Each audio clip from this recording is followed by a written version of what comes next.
What would you do if the people you trusted most laughed at the person you loved the most? I used to think rehearsal dinners were just a formality. A nice evening with family and friends, a few awkward toasts, some overly dried chicken, and lots of wine to get us through it all. I never imagined mine would be the moment my entire world fell apart. It was a Thursday night, just 2 days before my wedding. The restaurant was glowing with soft candlelight, jazz humming in the background, and polished smiles on every face. Our families had flown in from all over. My bridesmaids were dressed to the nines, snapping selfies. Alex, my fiancé, looked dashing in his navy blue blazer, greeting everyone with that easy charm of his that always made me fall for him again.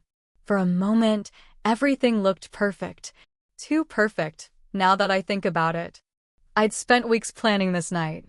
The seating chart, the wine pairings, even the flowers on the table, daisies, my mom's favorite. She wasn't there to see it. She died 3 years ago, after a brutal fight with breast cancer. Every single detail I chose tonight, I chose to honor her. And that's what made what happened next so deeply cruel. As the plates were cleared and the dessert wine was poured, Alex stood up to give a toast. His parents flanked him on either side, already a glass too deep into their Pinot Grigio. I sat there, watching the man I was about to marry, expecting something sentimental, something sincere.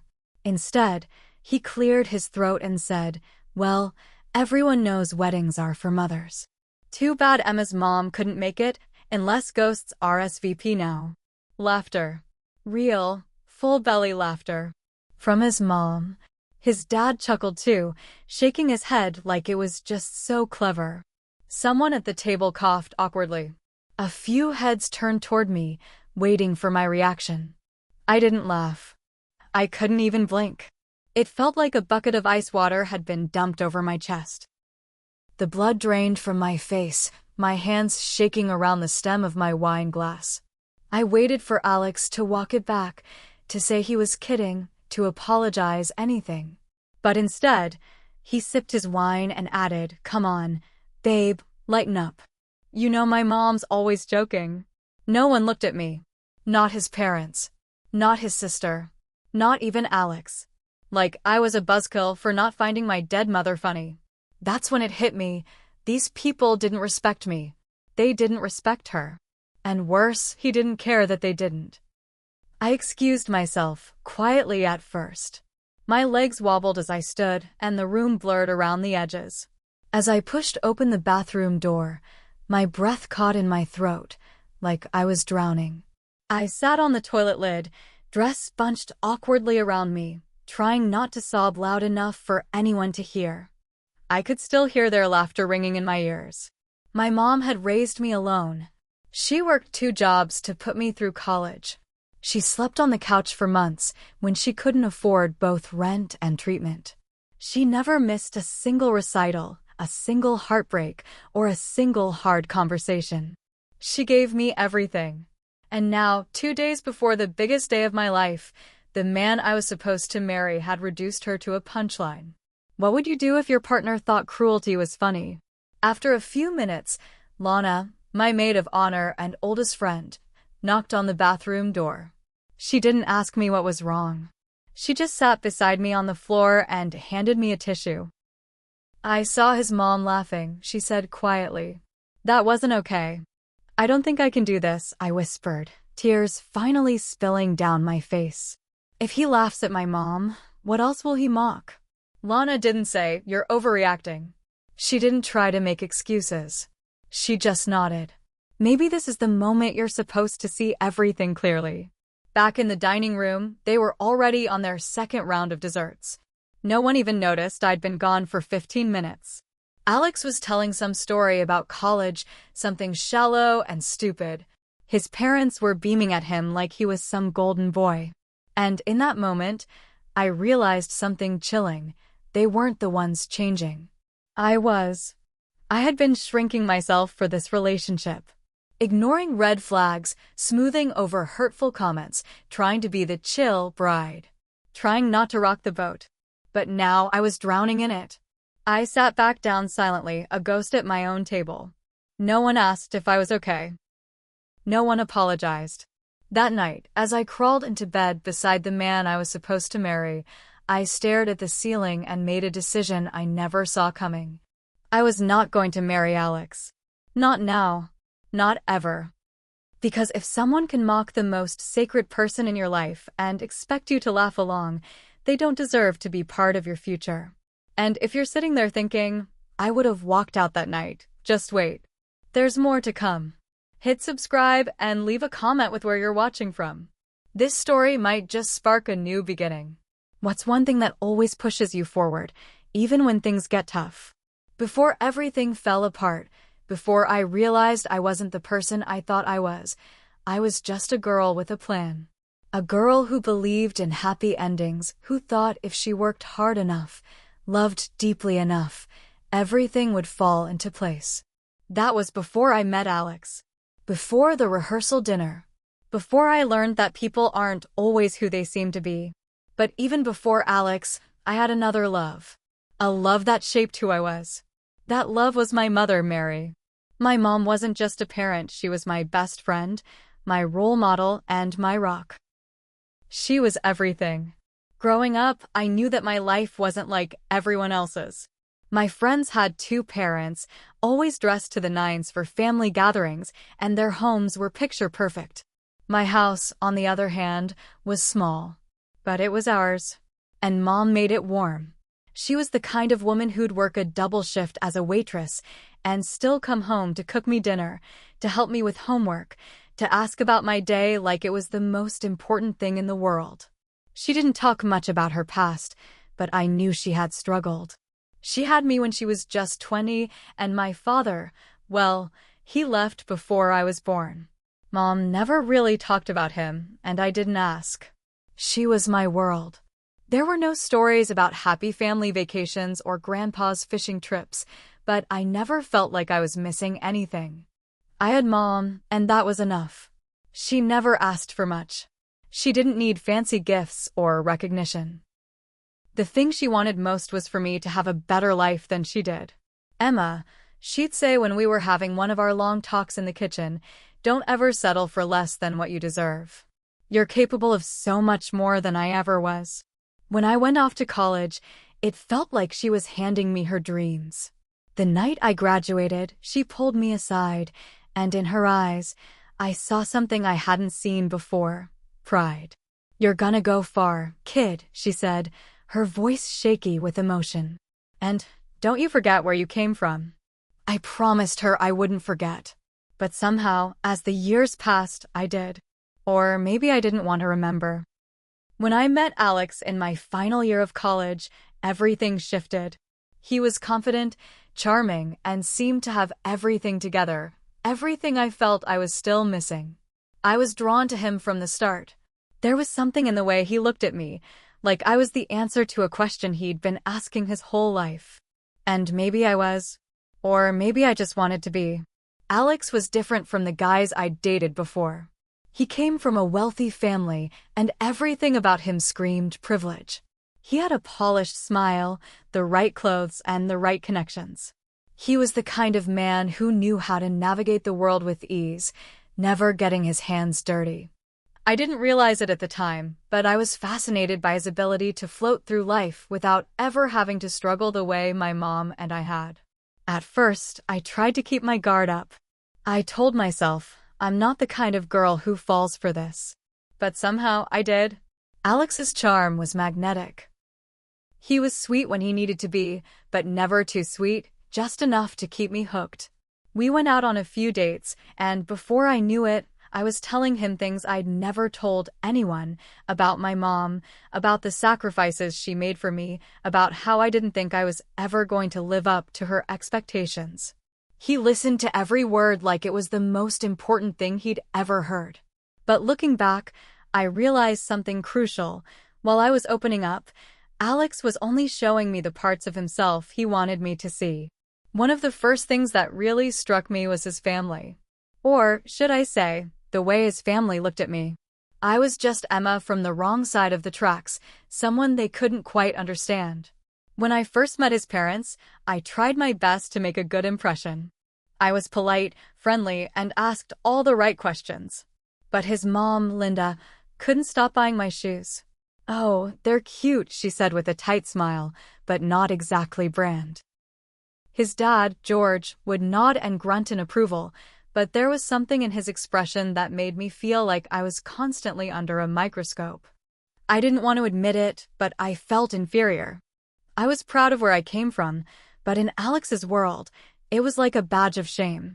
Despite their coldness, Alex would reassure me, "They're just old-fashioned. They'll warm up to you. Just give them time." And I believed him. Because I wanted to. By the time we got engaged, I'd convinced myself that it didn't matter what his parents thought. We were in love, and that's all that mattered, right? But deep down, there was always that nagging feeling, that little voice whispering, "What if they never accept you?" I brushed it aside.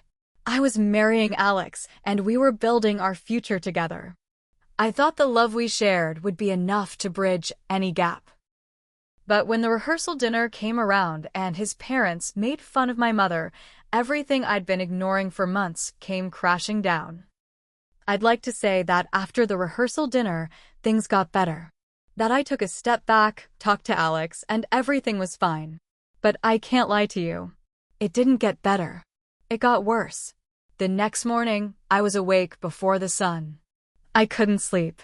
Every time I closed my eyes, I saw his parents laughing, his mom, Linda, with her sharp smile, her casual cruelty. I saw Alex sitting there, pretending like nothing had happened. I couldn't get that moment out of my head, the moment that felt like a silent betrayal. I should have stood up for myself. I should have stood up for my mom. But I didn't. I let it slide. Because that's what I was used to doing. I let things slide for months, even years, in this relationship. I told myself it was just who Alex was, charming, confident, sometimes a little thoughtless. It's what I loved about him, wasn't it? The fact that he was easygoing, never too caught up in details, never dwelling on the past. Except, I was starting to realize, maybe that's what made him so dangerous. He never saw the past. Not mine, anyway.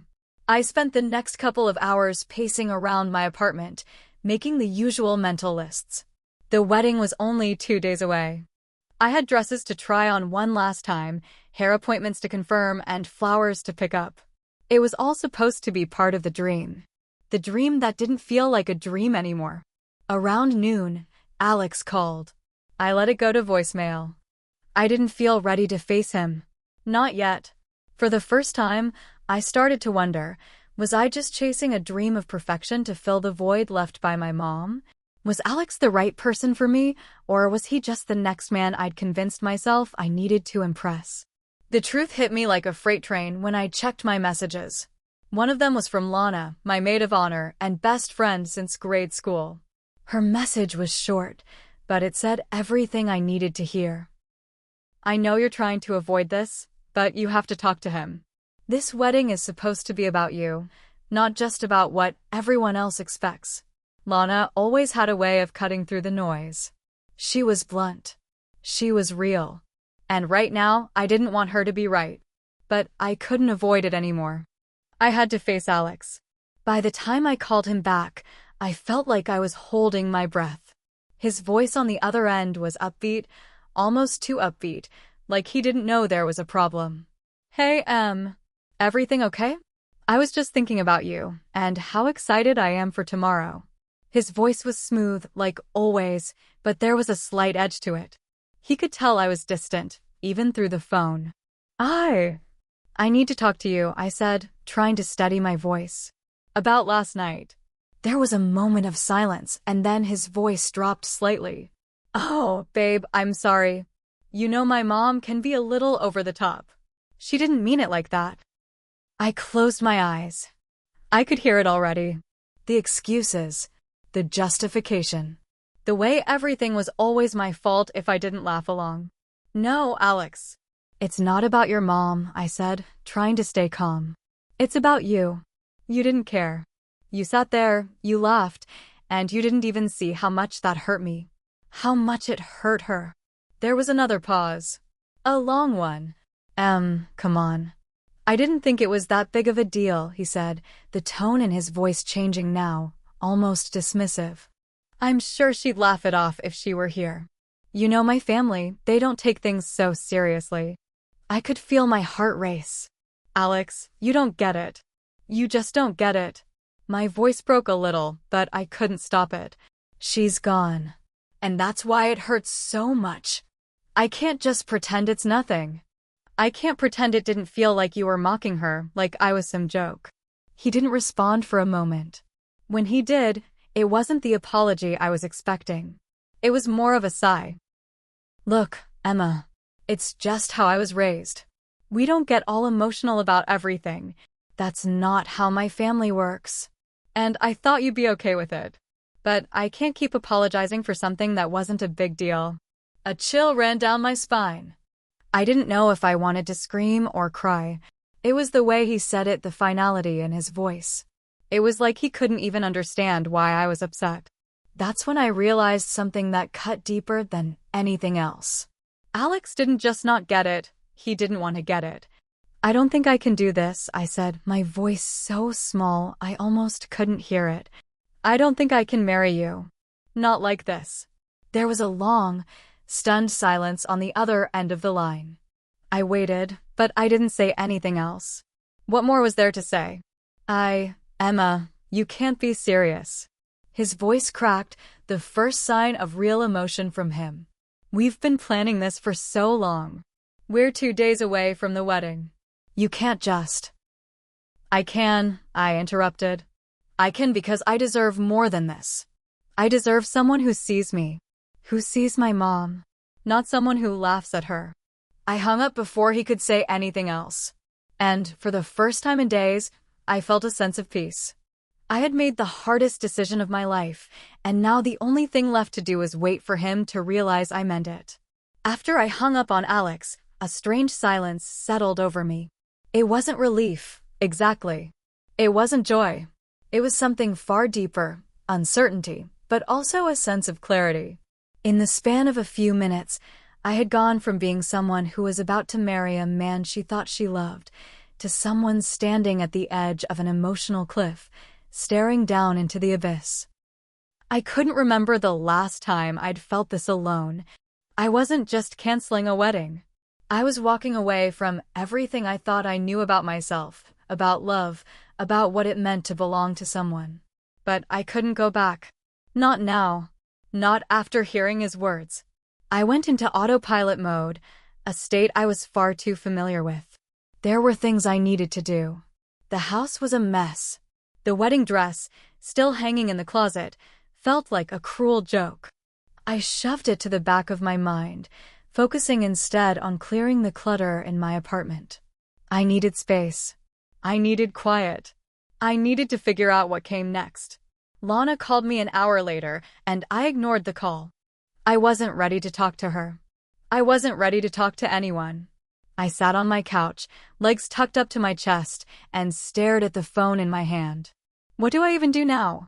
It was as though time had stopped. I felt like I was on the precipice of a new chapter, but I wasn't sure how to start writing it. I didn't want to feel like this.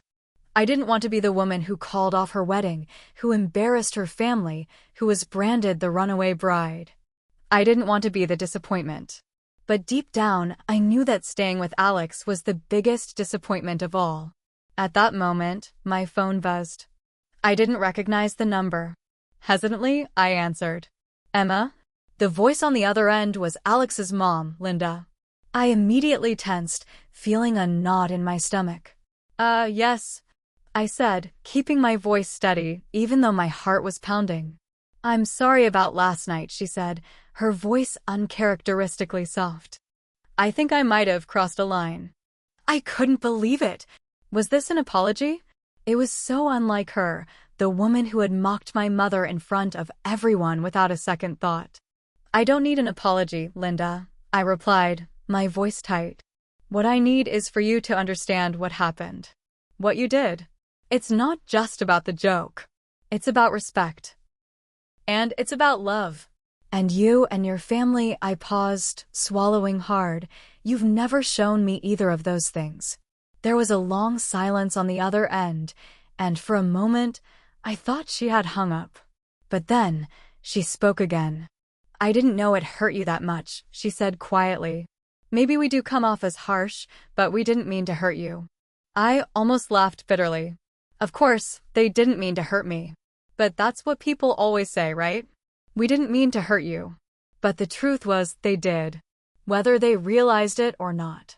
"I'm sorry, but this isn't about me being too sensitive or not getting the joke," I said, my voice trembling but resolute.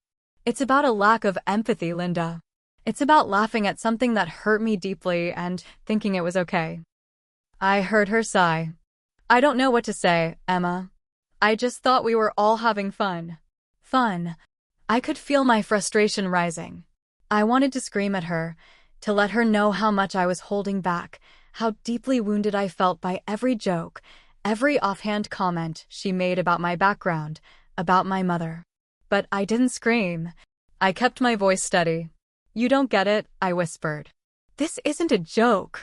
It's my life. And I can't marry someone who doesn't see that." There was a long pause, longer than I expected, and finally, Linda spoke again, this time quieter, almost pleading. "I don't want to lose you, Emma. We're just not used to. I mean, I never meant to make you feel this way." Her apology sounded hollow, but it was the first time I'd ever heard her admit that maybe, just maybe, they'd been wrong. But it wasn't enough. Not nearly enough. "I can't change how I feel, Linda," I said, exhaling slowly. "I've tried. But I've realized that if Alex can laugh about something this painful, something that goes against everything my mother stood for, then I can't marry him. I won't marry him." There was another long silence, and this time, I didn't know if I was waiting for her to apologize more, or if I was just waiting for the inevitable storm to hit. "Well, I guess that's your decision, Emma," she said, sounding more defeated than I'd ever heard her. "But you should know that Alex isn't going to take this well." I knew that already. I knew Alex would be furious. And I didn't care. The weight of my decision settled over me, and in that moment, I understood something I hadn't fully grasped before. Leaving Alex wasn't just about rejecting the man he had become, it was about finally choosing myself.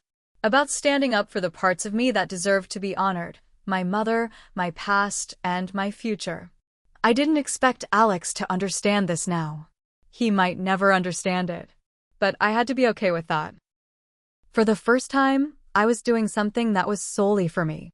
I wasn't just giving in to the pressure, the expectations, or the fantasy of the perfect wedding. I was finally taking control of my own story. Hit subscribe and leave a comment with where you're watching from. This story might just spark a new beginning. What's one thing that always pushes you forward, even when things get tough? The hours after my conversation with Linda were a blur. I felt like I had stepped into a world where nothing made sense anymore. I couldn't think straight. I couldn't breathe straight. But most of all, I couldn't stop replaying the same thoughts over and over in my mind. What happens now? I had just called off my wedding. I had just shattered everything Alex and I had built, everything I thought I wanted, and I couldn't escape the terrifying realization that maybe I had done it for nothing. Alex still hadn't called. I didn't know whether he was giving me space, or if he was stewing in his own anger, or maybe even packing his bags to leave. I didn't know how to feel. I was so angry at him, at his family, at the world that felt so alien to me. But there was also a part of me that missed him, the way we used to laugh together, the quiet comfort of his presence when everything felt out of control. I hated that part of me. I hated that I still wanted him. Around 5 p.m., I finally picked up the phone. I didn't want to make the call, but I knew I had to. I couldn't avoid the inevitable forever. I dialed his number, my hand trembling slightly, and waited. When he answered, I felt a sudden lump in my throat. "Alex, where the hell are you?" he interrupted, his voice a mixture of fury and panic. "I've been calling you for hours. What the hell is going on?" I inhaled deeply, steeling myself for the conversation I had been avoiding. "We need to talk." "Talk?" he scoffed. "What the hell is there to talk about? You just ruined everything. You embarrassed me. You embarrassed us. I bit my lip, trying not to let his words break me. Alex, you don't get it. You don't see it, do you? Last night, my voice cracked, but I forced myself to keep going. You let your parents tear down my mother. You laughed along like it was nothing. Like I was nothing. There was silence on the other end of the line. Then, his voice came through, low and dangerous. Don't you dare bring her into this. You knew what my family was like. You knew how they were. No, Alex, I said, my voice sharp now, cutting through the anger. What I knew was that you weren't the man I thought you were. You let them mock my mother. And you didn't say a word. You didn't stand up for me, for her, for us. You sat there and smiled like it was all just a joke. His voice wavered slightly, but he quickly regained his composure. I didn't think it was that serious. It's just how we are. It's how my family is. You don't understand that. You're right, I said, my voice growing quieter, but more resolute. I don't understand. I don't understand how you can just sit back and watch people you love make fun of someone who isn't here to defend herself. I don't understand how you could be so blind, so careless. Another silence stretched between us, and for a moment, I wasn't sure if he was going to respond at all.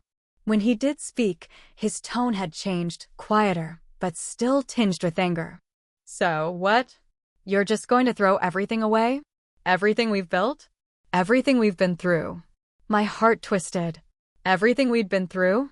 Was that what it had been? Just passing through life together, not truly living it? Alex, it's not about what we've been through. It's about who we are. And I can't keep pretending like everything's okay when it's not. You've shown me that you don't care. You don't care about what matters to me. You don't care about my mom, about my past, or even about me. You're wrong, he said, his voice cracking. You're making a huge mistake, Emma. I love you. I need you. You can't just walk away from all of this. I closed my eyes, fighting back tears. I'm not walking away from everything, Alex. I'm walking away from you. There was a long pause before he spoke again. His voice was quieter now, almost pleading. Please don't do this. We're so close. I'm sorry. I'll make things right. I'll talk to my parents. I'll apologize. Whatever you want, I'll do it. I shook my head even though he couldn't see me. You can't fix this, Alex. You can't apologize your way out of it. This isn't about fixing things. It's about realizing that we don't fit anymore. He was silent for a long time.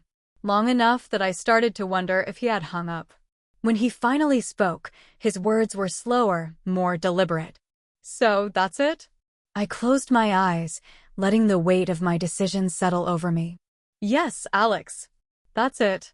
Without another word, I hung up the phone. And just like that, I felt the last thread of my old life snap. My engagement, the wedding, the future I had envisioned, it was all gone.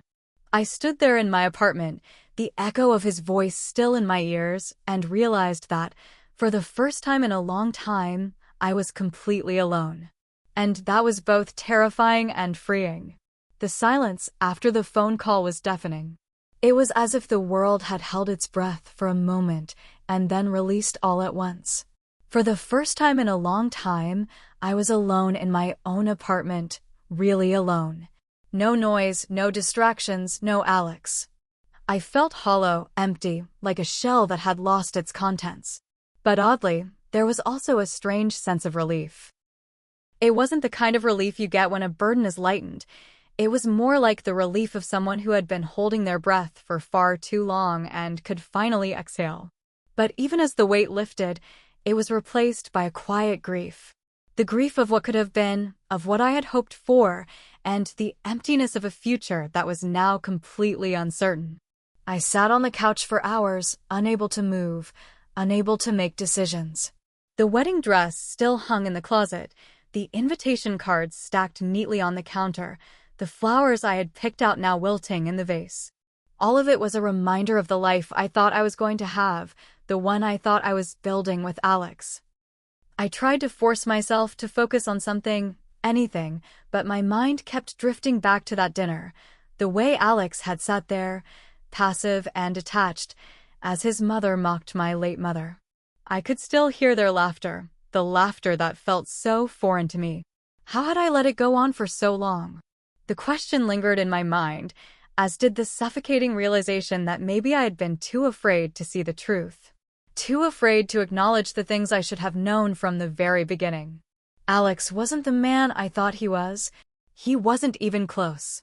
I stood up and walked over to the closet, staring at the wedding dress again. It felt like a betrayal just to touch it, like I was somehow dishonoring the woman who had raised me, the woman who had fought so hard for me and my future. But I needed to do something. I couldn't just sit there, paralyzed by grief and confusion. I pulled the dress down and stared at it for a moment, then tossed it on the bed. I would never wear it. I would never walk down that aisle. My phone buzzed again, and I could feel my stomach churn. It was another message from Alex. "Emma, please, let's talk. I don't understand. I just want to fix this. Don't throw everything away." I stared at the message for what felt like forever, my heart torn between wanting to respond and knowing deep down that nothing he could say would make a difference. He didn't get it. He never would. I put the phone down and decided to step outside. I needed fresh air. I needed to breathe without feeling trapped in this constant cycle of regret and anger. The city was bustling as usual, people walking by, talking in the street, going about their days like nothing had changed. And yet, everything had changed. For me, everything was different now. I walked for hours, without a destination, just letting my legs carry me. It was the first time in a long time that I wasn't thinking about wedding plans or trying to please anyone. I didn't have to think about Alex's parents, or my mother's memory, or any of the things that had been weighing me down. I just existed. And somehow, that was enough. When I got home, it was late. I was exhausted, physically and emotionally, but I felt a strange sense of peace. I had taken a step forward. I had let go of the dream I had been holding on to for so long, and in doing so, I realized that I hadn't lost myself in the process. I had been trying to mold myself into someone else's expectations for far too long. But now, I could finally be me. The next few days were a blur of texts, phone calls, and unanswered messages. Alex didn't stop trying to reach me. He sent flowers, showed up at my door, and even called my best friend, Lana, to beg her to talk to me on his behalf. But nothing he did made a difference. Nothing could undo what had happened. Lana, bless her heart, tried her best to support me through it all. She came over the day after I called off the wedding, bringing comfort food and an ear to listen. She was the only person who truly understood. "I can't believe it's really over," she said, her voice soft but steady. "I always thought you two were perfect together." I shook my head, feeling the sting of the words more than I expected. "I thought so too, but I was wrong, Lon. I was so wrong." She squeezed my hand. "You did what was best for you. You had to." But even with her support, I still felt the heaviness of loss. It was the kind of grief that didn't have a name. Was it the end of a relationship? The loss of a future? The death of a dream? I wasn't sure. All I knew was that I was mourning something, even if I couldn't pinpoint exactly what. The hardest part came when I had to face my family. My father, who had been so excited about the wedding, had questions. He wanted to know why I'd called it off, why I couldn't work through things with Alex. I didn't know how to explain to him that it wasn't just about the fight or the dinner or the insults. It was about the years of ignoring red flags, about the years of pretending like I could just make things work. "I just can't, Dad," I told him, sitting across from him at the kitchen table. "I can't keep pretending." And he finally understood. It was quiet, but he understood. Sometimes the hardest thing isn't the decision itself. It's knowing when to walk away, knowing when something isn't meant to be, even when it hurts more than anything else. The days after the breakup blurred together. I found myself waking up with a sense of emptiness, a gnawing hole in my chest that seemed to deepen every time I thought about the life I had just walked away from.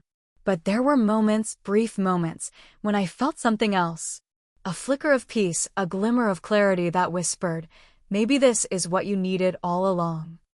It wasn't easy. I had spent so long envisioning a future with Alex, a future that would be filled with wedding plans, family gatherings, and the kind of stability I had always dreamed of. And now? Now, I was left to piece together the remnants of a life I thought was mine. But even in that mess, there was a strange kind of freedom. I didn't have to worry about his family's disapproval anymore. I didn't have to keep bending myself to fit into their world, their expectations, their ideals.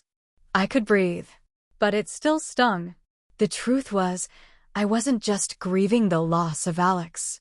I was grieving the loss of a version of myself that didn't exist anymore. I had been so wrapped up in our relationship, in trying to make everyone else happy, that I had forgotten who I was before I met him. Forgotten the parts of me that had always been there, waiting to be remembered. So, I started small.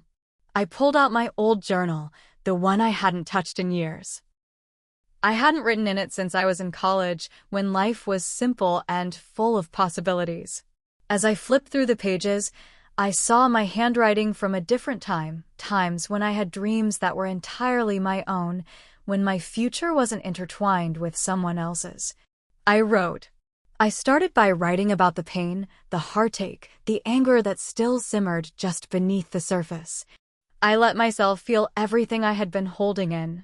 I cried over the words, but I also smiled through them, because in some twisted way, it felt like I was finally waking up. That was the first step. A small one, but a significant one. I also began to rediscover parts of myself that had been buried. I started cooking again, something I used to love before the wedding planning had taken over my life. I dug out old recipes from my mother's collection, trying to recreate the dishes she used to make when I was younger. I could almost hear her in the kitchen with me, her voice echoing in my memory as she taught me how to chop vegetables, how to taste the food as it cooked. She would have loved this, I thought, as I stirred a pot of tomato sauce, the smell filling my apartment. And I smiled, because, for the first time since I had called off the wedding, I felt connected to something greater than myself. I felt connected to the past, to my mother, to the woman I had once been before life had gotten complicated. I didn't need Alex to feel whole. I didn't need his family's approval. I didn't need anyone but myself. And that was a revelation. Lana came by the next weekend, as she always did when I needed her. She didn't try to fix things or make me feel better. Instead, she let me talk, or sometimes, she just sat with me in silence. I had learned to appreciate her quiet support in a way I never had before.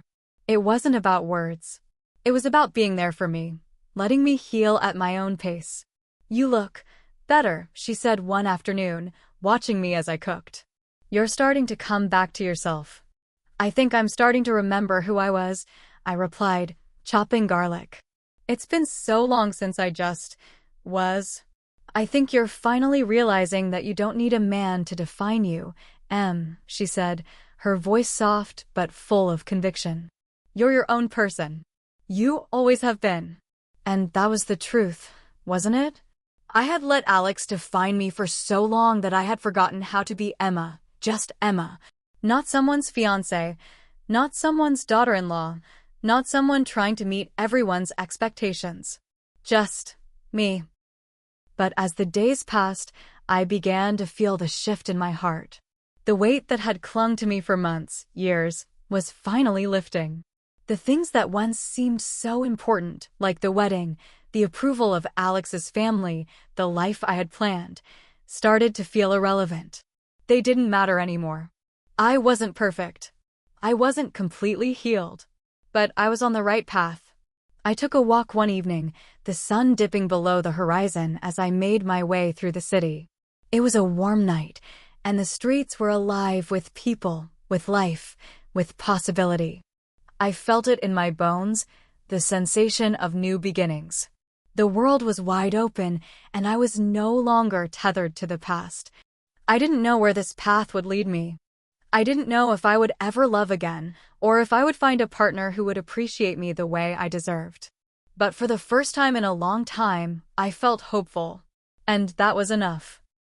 I stood in the middle of the street, watching the world move around me, and I whispered to myself, I'm okay.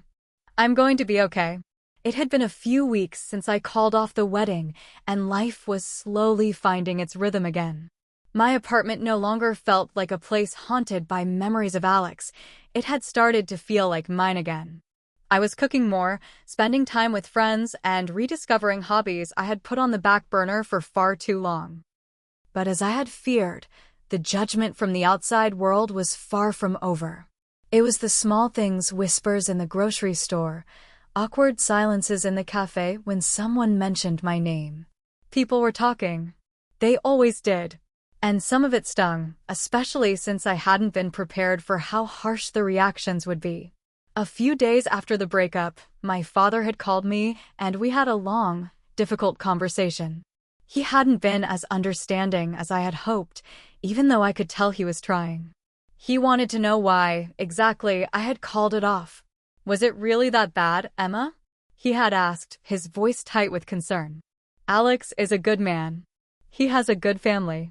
You'll be making a huge mistake if you let this go. I had tried to explain, but he wasn't ready to hear it. The idea of me ending an engagement, of us ending an engagement, was incomprehensible to him. To him, a breakup was the same as failure.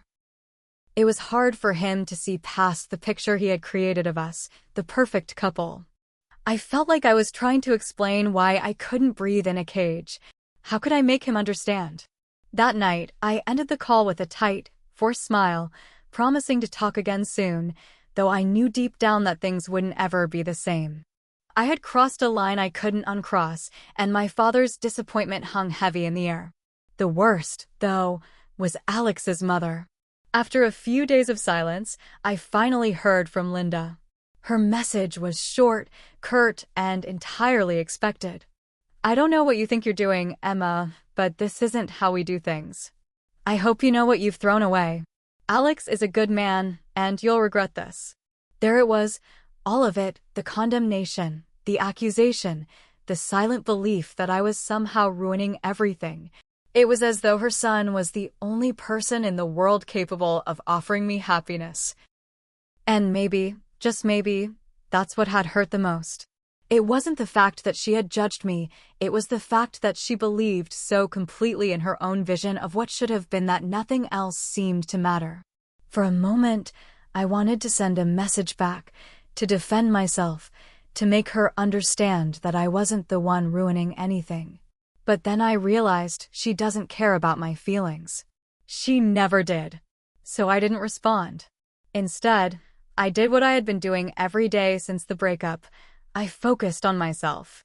It was hard not to think about the things people were saying, but I knew that if I kept listening to everyone else, I would never find my way out of this mess. I had already spent too many years worrying about pleasing others. But even with all that focus on my own healing, it was impossible to avoid the stares. Every time I went out, I could feel eyes on me, eyes that judged, eyes that whispered. I knew what they were thinking. She's crazy. She's made a huge mistake. Some days, I could brush it off. Other days, I felt like the walls were closing in, and I wanted to crawl under the covers and disappear from the world. But then there were moments when I felt strong enough to confront it, to step into the world with my head held high, knowing that I had made the right decision for me. Lana, ever my rock, had been my greatest ally throughout all of this. She was the one person who never wavered in her support. She showed up when I needed her the most, whether it was bringing over ice cream on a bad day or just sitting with me in comfortable silence. And then there were the times when she made me laugh so hard that I forgot about the pain, even if just for a moment. We had dinner one night at a little cafe that had been our spot for years. We'd gone there to unwind after a long week, and it had been a tradition of ours before everything had gotten so complicated. You're still you know, she said between bites of salad, her eyes warm with affection. I know it doesn't feel like it right now, but you are. You haven't lost anything. I smiled, feeling the comfort of her words settle into my heart. I don't know. I'm just so tired of all the judgment. From people I don't even know. Lana leaned back in her chair, her gaze steady. Let them talk. You're not living for them. You're living for you. You've got to take the space you need to breathe, and if that means disappointing people along the way, then so be it. Their approval doesn't matter, Em. I nodded, though the weight of her words wasn't easy to absorb. But she was right. I was living for me now. I was no longer trying to fit myself into a mold that wasn't mine, no longer letting others dictate who I should be or what I should want. That night, as I walked home from dinner, something shifted inside me. It was like the last vestiges of fear that had clung to me over the past few weeks. Fear of being judged, of being alone, began to fade. I didn't need to carry that burden anymore. People would think what they wanted. And maybe they would always question my choices. But at least I knew, deep down, that I was on the right path. I wasn't perfect. I didn't have everything figured out. But I had my peace and I had my integrity. And in the end, that was more than enough. As the weeks passed, the sting of judgment from others began to dull. It wasn't that the comments stopped, far from it, but I had started to grow a thicker skin. There were still times when I would walk into a room and feel the weight of unspoken opinions, but I was learning how to let them roll off me, like water on a duck's back. It wasn't easy. Some days, the world felt like a series of tiny, piercing arrows aimed directly at me. But other days, I woke up feeling like I could take on anything. I had come so far in such a short time, and each small victory felt like a triumph. One of the most important victories, I realized, was the fact that I was finally starting to enjoy being alone. There had been a time when I had been terrified of the idea, afraid that without Alex by my side, I would be incomplete. But now I was rediscovering how powerful it could be to stand on my own. I started taking solo trips to the coffee shop down the street. I would bring a book or a journal, sip my latte slowly, and just be. It felt strange at first, like I was doing something wrong by not sharing that space with someone, but then it felt liberating. The world was my oyster, and I had been too caught up in the idea of us to realize that I had my own story to tell. One afternoon, as I was sitting at the corner table in my favorite cafe, scribbling in my journal, I overheard a conversation at the next table. Two women were talking about their relationships, about their marriages, their children, and the way their lives had unfolded. I wasn't eavesdropping, their voices carried, and the subject matter was loud enough to catch my attention. "I don't know how she does it," one of the women was saying. "She's got this amazing marriage, and she's always so put together. How does she do it all?" The other woman sighed. "I don't think anyone really has it all figured out, do they? I think we just pretend we do." There was a pause, followed by a soft laugh. "You know, I used to think I needed a perfect life, a perfect marriage. But the older I get, the more I realize. I just want to be happy. I want to feel peace." I had never met either of them, but their words struck me to the core. I smiled to myself, feeling like I had just heard the universe speak directly to me. They didn't have it all figured out either, and they didn't need to. Neither did I. We all made it up as we went along. That evening, I went home with a new sense of purpose, the kind of purpose that came from knowing you didn't need to follow anyone else's blueprint for happiness. I was creating my own, day by day. But the real change came when I started to reconnect with my own passions. The things I had put aside in the whirlwind of wedding planning, family expectations, and the suffocating presence of Alex's world began to emerge again. I had always loved painting, but somewhere along the way, I had convinced myself that it was a frivolous hobby. I thought it wasn't practical or important in the grand scheme of things. But after the breakup, I found myself staring at a blank canvas one afternoon, paintbrush in hand, and I realized how much I had missed it. So I painted. The first few strokes felt clumsy, but the more I let myself dive into the colors and the shapes, the more I remembered why I loved it in the first place. Painting wasn't about creating something perfect. It was about expressing myself in a way words couldn't. It was about reconnecting with the part of me that had always known how to create, how to dream, how to feel deeply and without fear. The next week, I signed up for a weekend art class. It was something I had always wanted to do, but had never had the time for until now. The class was full of people at different skill levels, all with different backgrounds and stories. And yet, I found that in that room, we were all there for the same reason, to connect with something deeper inside ourselves. One of the women in the class was in her late 40s, a soft-spoken woman with kind eyes. We got to talking during a break, and she shared that she had been divorced for several years. I didn't know who I was after my divorce, she told me, her voice warm but tinged with a quiet sadness. I had been so wrapped up in my marriage, in trying to make it work, that I lost myself along the way. Her words hit home in a way I wasn't expecting. Here was a woman who had walked through a fire much like mine, and she was still standing, still learning, still growing. I've learned that being alone doesn't have to mean being lonely, she said, a gentle smile on her lips. Sometimes, it's the best thing you can do for yourself. You can find yourself again, piece by piece. That moment, talking to her, hearing her story, was a turning point. It was as if the universe had sent me a guide, a quiet reminder that healing didn't have to be a lonely journey. There were others who had walked this path before me, and their wisdom was a gift I would cherish. When I got home that night, I sat down with my journal again. What am I really afraid of? I wrote the question in big letters, staring at it for a long while. The answer came to me slowly, like a whisper. I'm afraid of being alone. But the more I thought about it, the more I realized how much I had been letting that fear dictate my decisions. The fear of loneliness, of missing out on a perfect life, had kept me trapped in a situation that wasn't right for me. Maybe I don't need to be afraid, I wrote. Maybe being alone is exactly what I need right now. That night, for the first time in a long time, I felt a sense of calm wash over me. I wasn't in a rush to figure everything out. I didn't have to know exactly what my future held. I just had to keep walking forward, one step at a time. It had been a quiet week, and I had settled into a routine.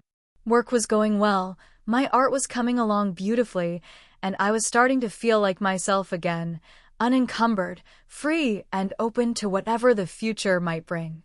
But life, as it often does, had a way of throwing curveballs when you least expected them. I was at the grocery store on a Saturday morning, running a quick errand for ingredients I needed for a new recipe I had been dying to try. It was one of those mundane tasks that felt like nothing special at the time, but I had no idea how much it would change the course of my day. I had just grabbed a bunch of fresh tomatoes when I heard a voice I had long hoped never to hear again. Emma? I froze. The sound of my name, spoken so casually, sent a chill through me. Slowly, I turned around, and there he was, Alex. For a moment, everything around me seemed to slow down. The bustling shoppers, the clattering of carts, the hum of the fluorescent lights.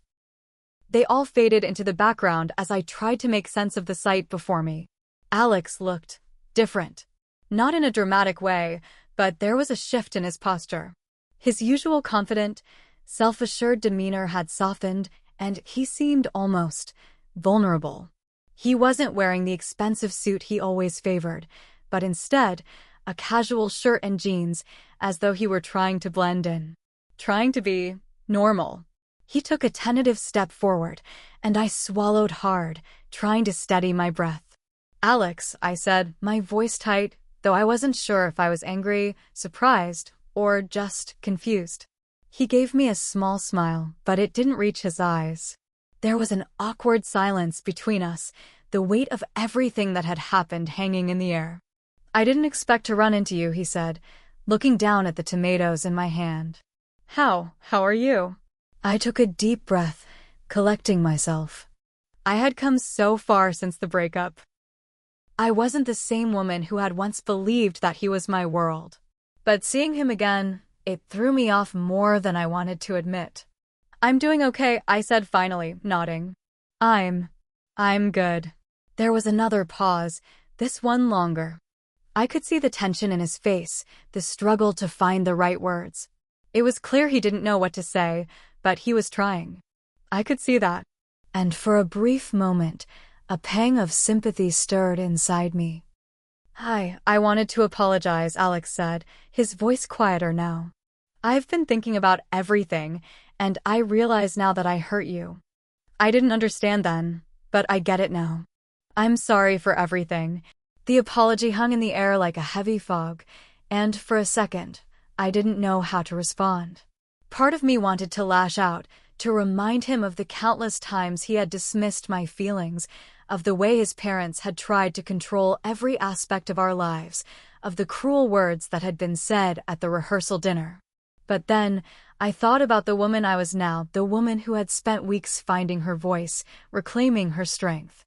I wasn't going to let this encounter derail everything I had worked so hard for. I looked him in the eyes, my gaze steady, but my heart felt like it was in a tug-of-war between anger and peace. "Thank you," I said softly, "but it's too late for apologies, Alex. You can't just walk into my life and expect everything to be okay. You can't undo the past, no matter how sorry you are." His face fell, and I could see the hurt flash in his eyes. He took a step back, almost instinctively, as though the distance between us was too great to bridge. I realized then that this was the first time in a long while that I was standing up for myself, not for anyone else, not to please anyone, but for me. "I understand," he said, his voice barely above a whisper. "I don't expect you to forgive me. I just wanted you to know." He trailed off, and for a moment, I thought he might say something else, something that would bring back all the old emotions, the hope, the longing, the desire to fix things. But he didn't. Instead, he simply gave me a sad smile, one that seemed to carry all the weight of our past, and turned to leave. I watched him walk away, his figure gradually disappearing down the aisle, until he was out of sight. And then I exhaled. For a moment I stood there, in the middle of the grocery store, my heart still racing. But I wasn't overwhelmed by the emotions that had once consumed me.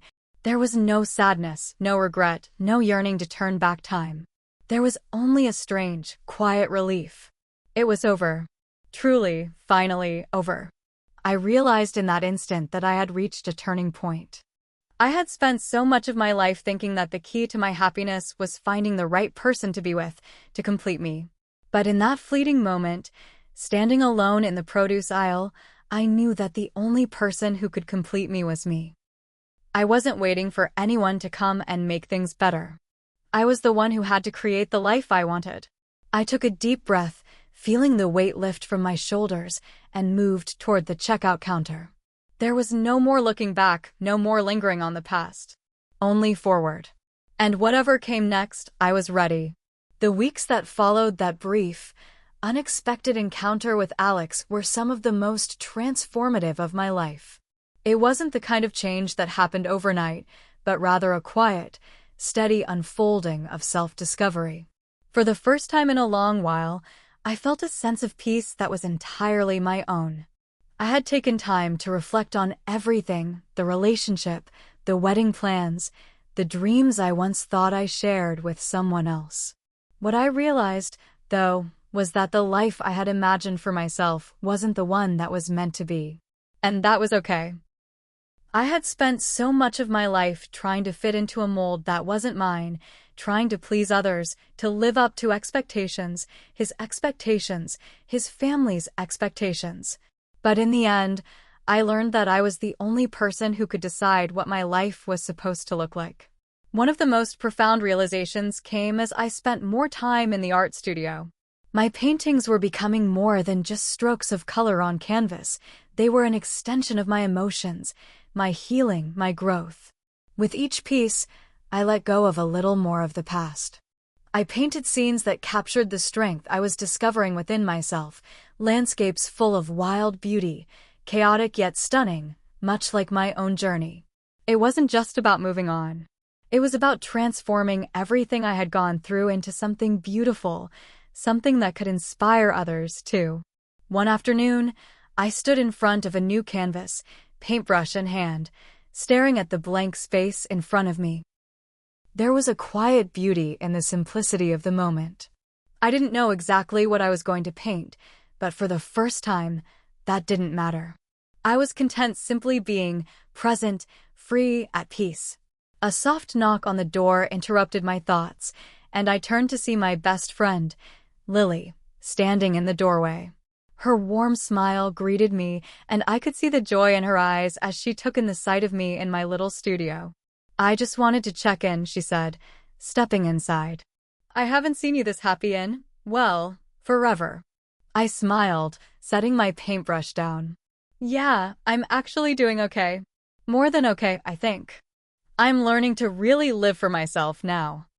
Lily raised an eyebrow. "I can see that. You've come a long way, Emma.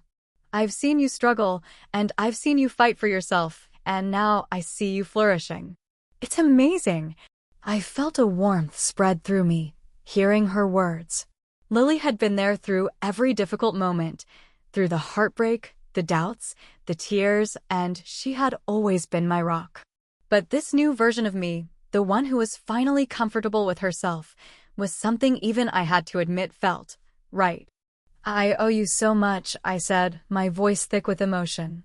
"You stuck by me when I was lost. You never gave up on me." She chuckled and waved her hand. "I just did what a best friend does. But you did all the hard work. You've grown in ways I never even imagined. I'm so proud of you." Her words filled me with a sense of warmth I hadn't felt in a long time. Maybe it wasn't just the art or the solitary moments of reflection that had helped me heal. Maybe it was the support of the people who truly cared about me, the ones who saw me for who I was, not who they thought I should be. I paused, looking out the window of my studio. The sun was beginning to set, casting golden light across the room. It was one of those rare moments where everything felt right. There was no rush, no pressure, just the beauty of the present. "You know," Lily continued, "I've been thinking. It's time you put your art out there. People need to see what you're creating. It's time for you to share it with the world." I smiled softly. She had been encouraging me to do this for a while, but I had always hesitated. Doubt had always been there, lurking in the background, telling me I wasn't ready. But maybe she was right. Maybe it was time. "You think people will care?" I asked, the uncertainty creeping in. "People will care because it's real," Lily said confidently. "Your art is a reflection of you, and that's what will make it so powerful." I felt a surge of excitement at the thought, followed by a wave of fear. Putting myself out there, making my work public, it felt like a huge leap. But for the first time in a long time, I wasn't afraid. I was ready. The next few weeks were filled with a flurry of activity. I reached out to a few local galleries, shared my artwork on social media, and started attending events that introduced me to other artists. Every step felt like an act of reclaiming my own voice, of embracing my own identity. It wasn't easy, and there were moments when I questioned whether I was making the right choice, but I kept pushing forward. And then one night, I got the email I had been waiting for. One of the galleries wanted to showcase my work. I remember reading the email over and over again, as if my mind couldn't quite grasp what was happening.